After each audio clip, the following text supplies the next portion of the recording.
welcome back for another episode of Unboxing the Hoard. Tonight I will be unboxing a full brick of the Icons of the Realms Waterdeep Dragon Heist line. So, this is an adventure that is filled with role-playing interactions and all of it taking place within the large city of Waterdeep. So, because of that, this line is filled with NPCs and town guards, things along those lines. There are some creatures, some enemies, but a lot more NPCs and things like that to fill out your town. So as I said in my previous video, it's definitely something that me and my fellow collectors in the household are looking for now, is more of NPCs and town guards and things like that to actually add depth to our role-playing encounters in town. We have many monsters, many creatures that we can throw at each other during battle encounters. Not so much as merchants, shop owners, traders, town guards, perhaps bar owners, serving wenches, things like that. So that's definitely what we're looking forward to. There is an option or a chance of getting Xanathar, the Beholder miniature, which is an amazing miniature to have. Any Beholder you can get, but it's definitely a cool mold for that one. And of course, with Jarlaxle Henry being an option, he's a fan favorite, obviously within the community and also within this household. So that'd be awesome to get a miniature of him. There's also a few unique player characters like sorcerers and things like that, like a Dragonborn sorcerer. But my first large pull of this Waterdeep Dragon Heist brick is the Annis Egg.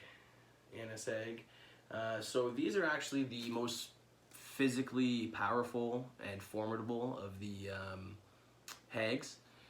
They would love to get up close and beat you to death and tear you apart type of a thing with their hands. They have these long, sharp talons for nails. They do have pretty vicious teeth. It's not really shown here because it's got a closed mouth sort of a thing, but it's got this black spiky hair, hunched over. A lot of times, because they do have a shape change ability, they tend to appear as either tall or large women or giants even. So these are kind of trickster hags that are more get into your face and kind of beat you down with their power. So there's many different types of hags. These ones are more of a physically capable. Okay, Varghul. So this is one of those creatures that is within the bricks, the Waterdeep bricks, and it's a very unique miniature. You see there the spikes kind of accenting the end of the wings. It's more of just like a floating head with wings. But nevertheless, very cool. It kind of has its jaw hanging down. Very gruesome, scary looking creature. So you have a large creature to start and a very tiny one next to it. Large and formidable, small, probably hard to hit. Sure, it's common for a low level, maybe in the sewers type of a thing, or you know, in the lower levels of Waterdeep. Perhaps there's a certain family messing around with some things, some demonic rituals. And here we go with a Cambion Devil. Yeah, there is a little bit of like a devil flavor. As if you don't know, Waterdeep is filled with powerful families and big hitters within the Sword Coast, and it's wide open to religions and things like that. So there are many different cults or worshippers of a wide range of gods, deities, things like that. So there's some devilish things going on within Waterdeep, and that's why you'll have things kind of like the Cambion Devil here, which is a very cool stance it has going here. I believe it's supposed to be like a spear or a quarterstaff. It's kind of bent out of shape. But very, very cool tail and wings. You can see the spiked head there. clad and ready to go, ready for battle. It's pretty funny that I start by saying that there's not many creatures, more NPCs and player characters, and here we are with 3 straight, you know, creatures that you can actually throw at your characters, throw at your players. Okay, so here's one of those NPCs or perhaps even player characters that I was talking about. This is the Apprentice Wizard, yes. So, you see that this is very well detailed. I love the paint job on the face, wielding some sort of staff, red robed, kinda, you can see he's young, which is the apprentice feel to it, but young and ready to learn, and perhaps one day a very powerful spellcaster. So if you run into any sort of younger wizard or anything like that within the streets of Waterdeep, perhaps this is the miniature that you'll be using. Or perhaps there's a wizard within the party that would like to choose this kind of blonde-haired, blue-eyed, I believe human, it seems. Well, you could probably pass it off as an elf. The ears are covered. But yeah, again, very unique miniature. I'm definitely happy with the first booster. There's a Dragonborn Sorcerer, as I was saying earlier, that I'm really interested in getting. But there's also,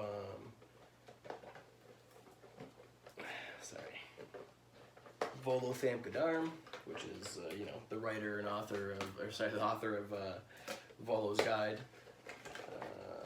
There's also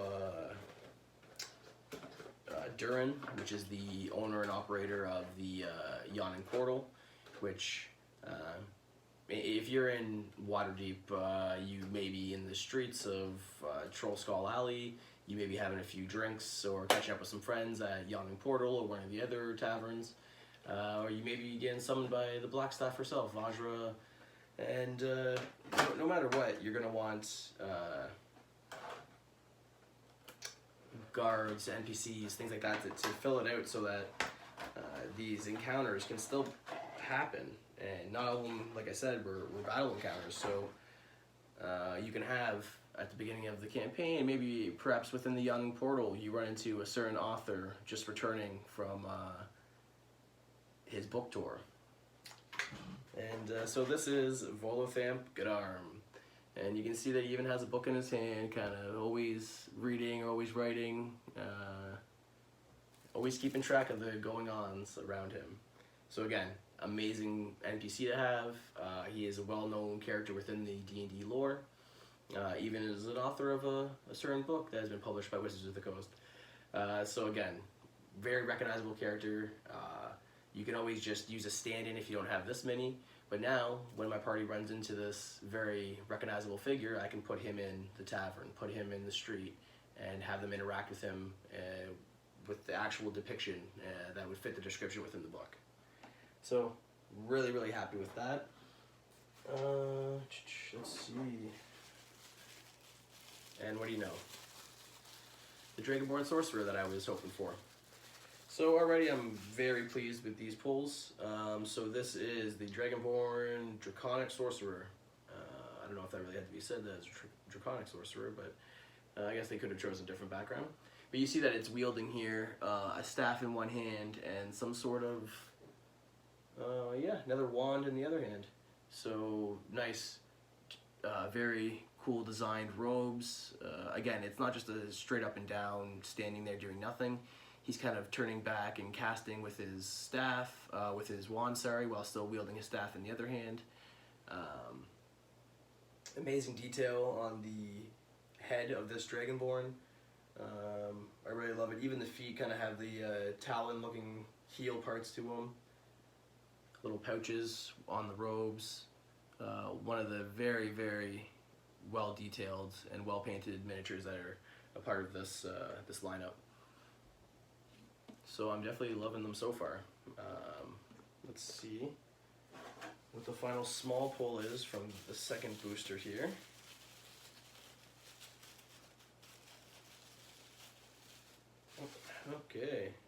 Okay, so this is another cool player character option, or perhaps just an NPC, like I said. But the Sun Arcane Cleric. So again, some sort of spellcaster here, cleric it says, and very cool cloak, robe upon her. She's wielding some sort of, well, I guess an arcane focus of some sort. It looks like a half moon or something along those lines. Perhaps trying to depict the sun. Wearing a gold medallion or amulet. Again, notice they're kind of in motion, not just up and down. They're in the middle of perhaps spell casting, or even just walk along a path, I suppose. But yeah, always a cool stance for these miniatures. Even Volothiam kind of not just sitting there with a book in hand, but foot up on the treasure chest and reading aloud while he kind of peruses the book. Here is the large pull for the second booster, and that is the dire wolf. So I do have quite a few of the regular wolf miniatures, death dogs, things like that. This is my first dire wolf, and that is a great thing to have. A lot of times, maybe like a frost giant may have a pet dire wolf with it, so much larger than the regular wolf. And even this, not just on all fours, but leaping forward, pouncing forward. Very cool paint job for the two-tone of the fur, and the grooves that are depicting the fur and the tough of it is really cool. Very nice paint job on the face here. The tiny little eyes are actually painted in, and you can see there that the teeth are very well detailed as well. So a simple miniature that they took a lot of time to make sure it looked nice, and it's another great addition. So for the first two pulls, or first two boosters I should say, I've been more than impressed. Now if we can get Xanathar, Jarlaxle, I do have Amelia, which is one of the other options, but I want her husband Victorio. So, you know, I'll be happy with anything. An elephant, I know that's an option here. Those would be very interesting to have. I believe I do have the lion and the crocodile from this line. Okay, so I can see right off the bat here, the large pull from this one is actually a pentadrome, I believe they're called. Yes, pentadrone. So these are one of the cool things from, I believe it's Mechanus, and their deity is Primus. They're these like mechanical modrons, I believe they're called. So this is one of the more advanced versions of the basic modrons. It has 5 different articulating things here that is actually able to do 5 different tasks at once. So these are usually found in like groups of other modrons. They usually overwhelm you with their sheer number, sort of a thing. And they are from a different realm, different plane, I should say. And that is, like I said before, the plane of Mechanus. So very interesting lore there. I won't go too far into it, but these are one of the more advanced basic modrons. So that's one thing to add to the collection. Once again, each one of those seems to be in a different position, kind of giving you the sense of it's in the middle of doing something, not just standing still. It seems to be the theme of this line, kind of to give you the action of the miniature and really make them jump out. And speaking of jumping out at you, this is an animated door, I believe. So animated object is an option for many spellcasters, and perhaps you have a trap door that's waiting to spring into life as an animated door. Either way, now you actually have it to move along on the tabletop for your characters. So very, very cool. And even that's kind of half-cocked there on the hinges and seems to be in flight coming towards you or your players. Loving them, every single one of these miniatures so far. Okay, so this is just one of those plain NPCs I was talking about. So this is just a noble, but even that, to fill out your town, would be perfect. You can tell right off the bat that he has a little bit of a higher status, or at least higher self-worth, because he does have like a finer set of clothes on here. Kind of the ruffled, what is that called, the cravat or whatever. Nice gold trim on this white coat. Even the boots are kind of like the high, almost knee-high boots. He just has this air about him. You can see that he's trying to present himself as a higher class, and that's perfect for a noble. And the final, I believe.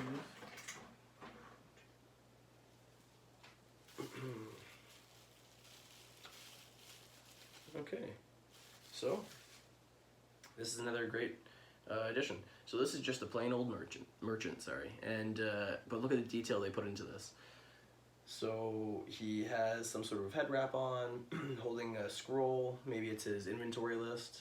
You see the pouches about his belt with like, you know, a few different pouches there. Some look a coin purse, perhaps odds and ends in the other ones. Even on the back end, the kind of 3-layered traveling clothes he has on here, the robes, very well detailed. The grooves are in there to see. Now he's not necessarily in action like these other ones, but he does seem to be maybe hollering out at the passerbyers, trying to get the attention of your party to sell his goods. Who knows what he has available for your party. So again, the wide range that we've had here is amazing. Haven't got a single double yet. So that's always nice. Moving right along here. So one of the great things about this campaign is actually that there's a few different options as far as the main villain or the big bad in this campaign. So depending on the season that you visit Waterdeep, depending on the seasons that these events take place, would dictate who's the villain of that campaign. So you could actually run through this or play through this 4 different times and have 4 different results. I mean, you know that you could have 100 different results for the same campaign, but I mean, literally you get the same party run through the campaign, the same players run through the campaign as different characters, and still have them have a good time and not know what to expect. Each villain is its own. It's very interesting and fleshed out as to why they are doing what they're doing and why your party is trying to stop that or is interfering with that. So it's only a level 1 to 5 campaign, but it has so much to it, so much information. It's essentially a source book on its own because it gives you so much information on the going-ons within Waterdeep, the governing factors, the not necessarily known factors that are kind of causing things to happen. I mean, we have powerful people like Laro Silverhand and Vajra Blackstaff and many others, countless others. One of the other villains actually is a character known as Manchun, and he's a very interesting character as far as his motivations and his history within the lore. So it'd be awesome to get his miniature as well. So this is a Shield Guardian as the large one out of this 4th booster. We do have one of these already, but again, to defend a cavern, a cave, a house, whatever it is, you may have a Shield Guardian or 2 defending it. So I'm not going to complain about adding that. And let's see what the smaller ones have to offer. So I can already tell that this is the Black Viper. I am very familiar with this miniature, as we do already have it. But again, are you really going to complain about adding a nice hooded, roguish figure, dual wielding, you know, nice little curved dagger there, face paint on? I love it. So again, yes, this is actually a character within the campaign, within the lore, but it can easily be used as a different NPC or as a player character. If you ask me, that's a perfect rogue, or perhaps even ranger, fighter, depending on the roleplay aspect of it all. But again, great detail. Great detail. Okay, and here is, so the city of Waterdeep has many town guards, and also has the City Watch, and this is a member of the City Watch of Waterdeep. So it's easy to recognize with the green and yellow two-toned clothwork, and you can see that he's well protected with his shield and helmet, and looks like some sort of club. So again, I have a few of these already, but the town guard or the city watch are probably going to roll in a pack of, you know, 3 to 5 type of thing. You're not going to just have one city guard or one city watch, or if you do just encounter one, they will quickly call for backup. So again, it's exactly what we're looking for. And here we go with a swarm of rats. Cranium rat swarm. So it's almost inevitable that at some point or another your party will end up in the sewers of Waterdeep. In a larger city like this, there's many sewage systems and pathways that aren't necessarily guarded or watched. So if there's any shady business going on, or if there needs to be a quick escape, a lot of times people scurry into the sewers, much like these cranium rat swarms. So it's one of the few things, one of the easier dangers to have to worry about in the lower levels and beneath Waterdeep itself. Okay, so again, nice wide range so far, halfway through.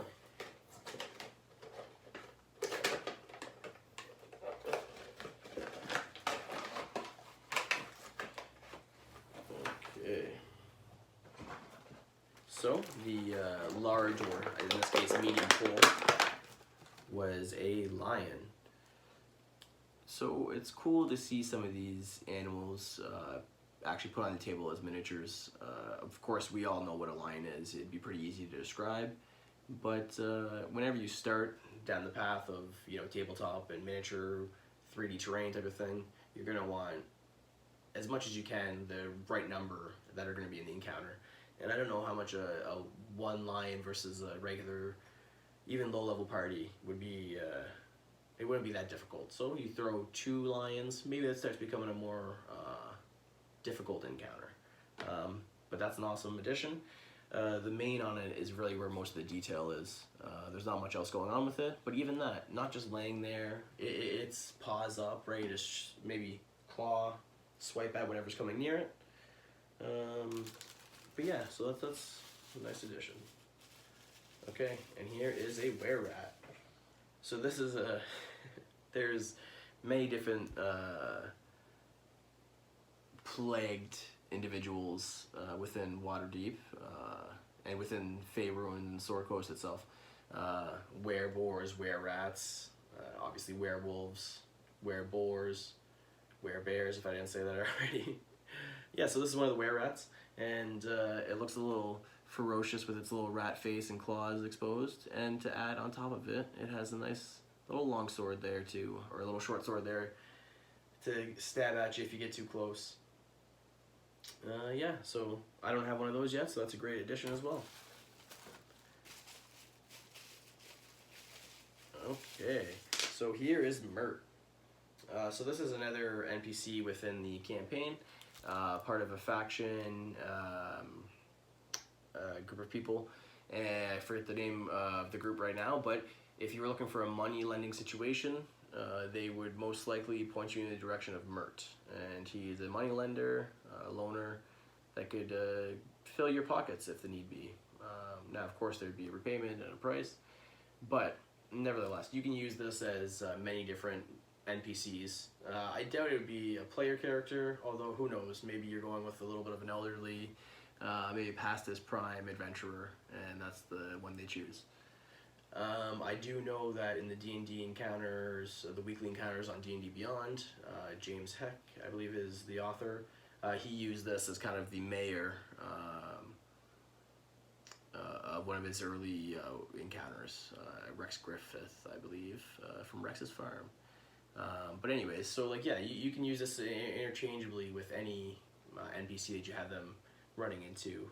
He seems like a little bit of a pompous fellow, maybe definitely nice robes and cloak on him, has a little bit of one of those air of righteousness around him, right? Like maybe he's one of those nobles that one day was or claimed to be an adventurer, and now he's a little bit past his prime, but either way, having this miniature there, and it really brings to life any character that you plan on having your party interact with, right? So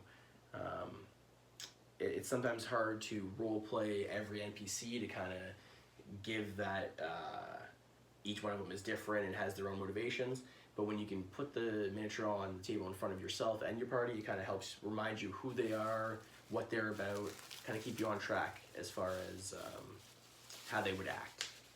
Because a lot of presentation, right, our outward look kind of portrays on how we act or want to interact with other people. So seeing these in front of you really helps you stay on track. And here's our first double, if I'm not mistaken, and it's a Varghul.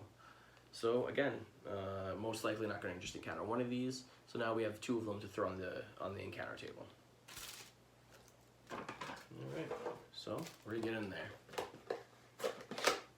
So this is the 3rd last one. We're yet to get any of the villains. I guess I shouldn't really spoil anything, but yeah, we haven't got one of the NPCs that I was expecting. But that's okay, because we've got quite a few miniatures here that have really fleshed out our Hoard on this end of things, and there's still quite a few to open. Okay, so I'm not going to ignore this. I'm going to go right to the large one here, because I can't tell what it is. Oh, it's a Pit Fiend. Okay, so this right off the bat, I absolutely love it. So it's actually all made of this almost, just with the right light, you can almost see through these wings and a little bit into the body. Nice fiery red, horned head, big wide open mouth with ferocious looking teeth. Very, very cool. He almost has, he has this skull bracer, or one of these bracers is like a skull shape engraved into it. Tail wrapping around its wing there. I guess I should show you instead of just describing it. But yeah, look at this.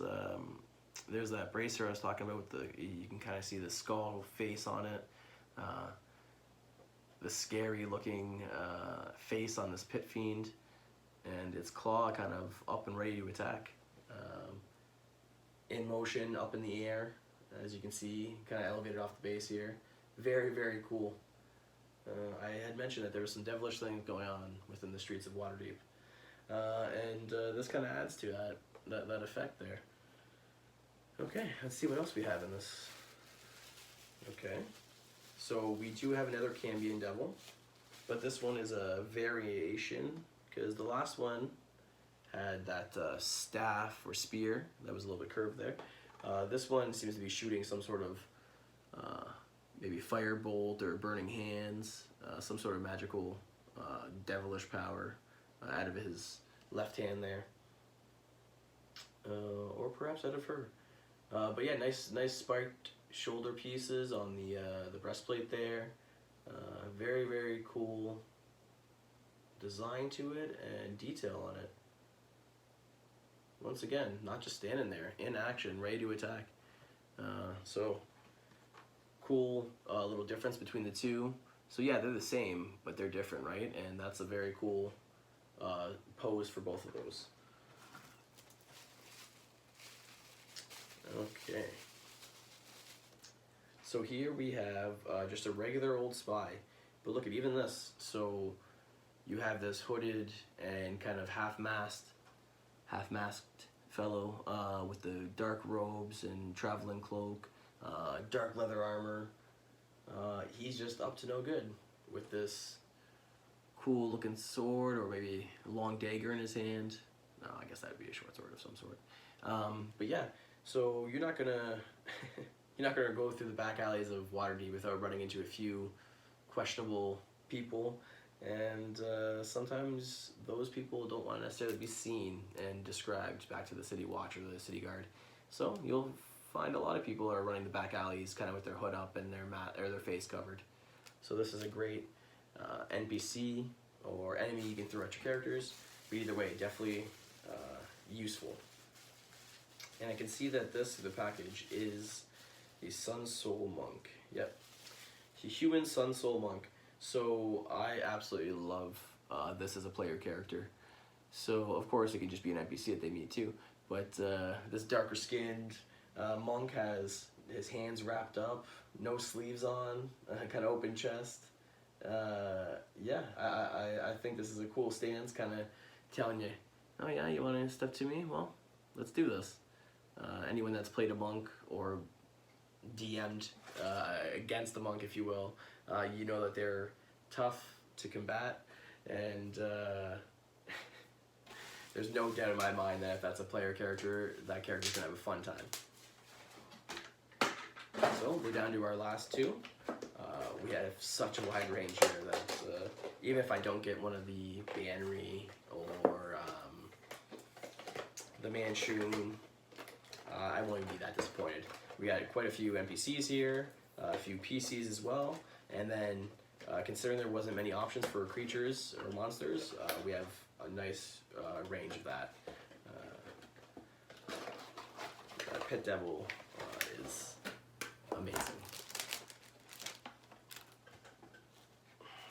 Alright, so this is one of the ones that we do already have out of this. We actually have a couple of them, but Ziraj the Hunter. So he is a member of the same group as Mert, and I just can't remember the name of it for the life of me. I will have to post kind of an edit and give you viewers the name of this very well-known, very powerful group that is hired throughout Waterdeep for different reasons. So this is Ziraj the Hunter is his name. He has an oversized longbow that has giant arrows, like only he can pull it back and shoot it, or so with very, very high strength. And he's often just seen on the rooftops of Waterdeep after a big arrow kind of comes flying through and maybe silencing whatever disturbance was kind of starting up. And not many people see him face to face, but they often see his silhouette on the rooftops after, someone was taken care of. Okay, so here's another Cambion Devil. So it does have that same curved spear. So we have 3 in this brick, but we have one of the variants, so that's not too bad. And here we go. We're going to go with another variant here of the Were-Rat this time. So the last Were-Rat I had shown has the sword with it. This one is different colored clothes, and it does not have the sword. So more likely just to come at you with its natural ability of his claws, or maybe bite you, get you with that disease. Perhaps you'll turn yourself into a Were-Rat, or they'll turn you into a Were-Rat. And here is a very cool looking mini called a Devourer. Now I apologize for my lack of knowledge on this creature, but I don't think I really need to tell you any details about the lore in it, because look at this creature.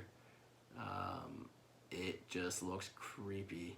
You can't really see here unless I get in the right light, but there seems to be some sort of creature, like a human, within the chest, trying to work its way out of the belly there, protruding from this Devourer, which has this weird skeletal body and oversized head, kind of spiked at the elbows, elongated fingers and toes. It is just a very creepy looking, like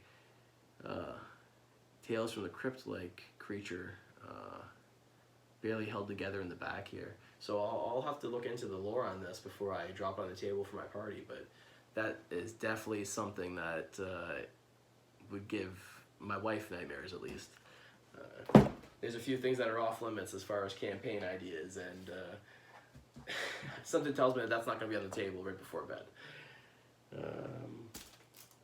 Okay, but I think that was all of the second last one. So that means we're on to the final one here. Thank you for sticking with me all the way to the end. And let's see what the final rooster has in store.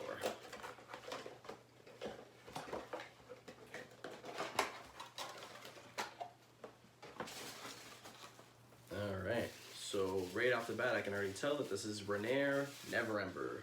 So a very key part of this campaign is the former Open Lord of Waterdeep. So that is the gentleman known as Dagult Neverember. So he used to be in the position that Laeral Silverhand now sits within Waterdeep. He was ousted and kind of sent back with his tail between his legs to his hometown of Neverwinter, where he now kind of rules there, kind of bitterly that he was kicked out of Waterdeep the way he was. But this is his noble son, who still lives within the streets, or within Waterdeep, Renaer Neverember. So this is a NPC that you could definitely encounter within Waterdeep, and will most likely encounter within this campaign. No spoilers. But yeah, so definitely a useful NPC to have. There is lore and actual knowledge within the real D&D canon that is on the Neverember family and things like that. So yeah, definitely a great addition. Okay, and this is a city guard instead of the city watch. So the city guard is more well armored, and you can see this guy here has the heavy plate mail, it seems to be, and or at least some sort of metal armor, and a nice long spear, halberd type of thing. So most likely at the entrances to the towns or anywhere where there'd be maybe government body, governing building. These guys would be patrolling the streets along with the city watch, keeping the peace, making sure nothing too crazy happens. Okay, so one thing I didn't mention before was there was actually a possibility of getting Laeral Silverhand as an NPC in miniature, and that is exactly what I've just pulled here. So if you don't know much about her, she's the daughter of Mystra, one of the Chosen. She is a high-level spellcaster. She currently sits as the Open Lord of Waterdeep. She's very powerful. Her true power is not necessarily known by all, but she's respected and people listen to her. Now, usually you would expect a spellcaster to have robes and seem kind of frail and squishy. This, my friends, is not that. She is holding a two-handed greatsword. She is pretty well armored. She has unique blue skin,